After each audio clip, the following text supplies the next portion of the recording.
नमस्कार, आप देख रहे हैं भारत एक्सप्रेस और मैं हूं आपके साथ आंचल मित्तल। कोरोना वायरस के मामलों में देश भर में फिर से बढ़ोतरी देखने को मिल रही है। हर दिन कोरोना के नए मामले सामने आ रहे हैं। ये बात सुनकर शायद आप चौंक जाएं कि बुधवार की सुबह तक ये आंकड़ों की बात अगर हम करें तो 1047 एक्टिव मामले सामने आए हैं। वहीं महाराष्ट्र में 66 और उत्तर प्रदेश में 10 मामले सामने आ चुके हैं। वही खबर ये भी सामने आ रही थी कि कोविड का ये वेरिएंट इतना खतरनाक नहीं है, लेकिन हैरानी की बात तो ये है कि इससे अब तक 11 लोगों की मौत हो चुकी है। इन्हीं बातों को देखते हुए देश भर में कोविड को लेकर तैयारी शुरू कर दी गई है और कई राज्यों ने अस्पतालों को गाइडलाइंस जारी कर दी है।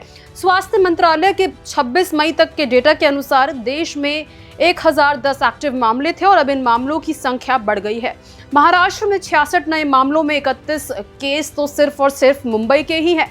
महाराष्ट्र में कुल एक्टिव केस 325 हैं, जिसे देखते हुए मुंबई में कोरोना के बढ़ते मामलों को लेकर तैयारियां शुरू कर दी गई है। वहां के जेजे अस्पताल में 15 बेड वाला आइसोलेशन वार्ड बनाया गया है। इसी बीच उत्तर प्रदेश में भी कोरोना के मामलों में बढ़ोतरी नजर आ रही है। यूपी में 26 मई तक एक्टिव केस 15 थे, जिनमें 10 और बढ़ गए हैं। बात अगर गाजियाबाद की करें तो वहां भी कोरोना के मामले लगातार बढ़ते जा रहे हैं। वहां पर मरीज की संख्या 14 पहुंच गई है। होम आइसोलेशन में 13 मरीज हैं और एक मरीज अस्पताल में भर्ती है। गाजियाबाद में एक 4 महीने का बच्चा भी पॉजिटिव पाया गया है। राज्य के अस्पतालों को तैयारी रखने के लिए कहा गया है। तो वहीं राजस्थान में भी कोविड संक्रमण के मामले लगातार बढ़ रहे हैं। राज्य में पिछले कुछ दिनों में कोरोना के 7 मामले सामने आए हैं। इन मामलों में जोधपुर में भी कोविड संक्रमण केसेस आए हैं, जहां पर एक नवजात समेत कई मरीज कोविड पॉजिटिव पाए गए हैं। तो वहीं ध्यान देने वाली बात यह है कि जहां पहले ओमिक्रॉन वायरस का J.1 वेरिएंट के मामले सामने आ रहे थे, वहीं अब नया वेरिएंट और उसका सब वेरिएंट जिसका नाम NB.1.8.1 भी भारत पहुंच चुका है, जो कि चिंता का एक बड़ा विषय बन गया है। हालांकि विशेषज्ञों ने भरोसा दिलाया है कि इसको लेकर चिंता की कोई जरूरत नहीं है और एहतियातन बरतने की सलाह दी गई है। इसी बीच सवाल ये भी है कि क्या भारत को चिंता करने की जरूरत है या फिर नहीं।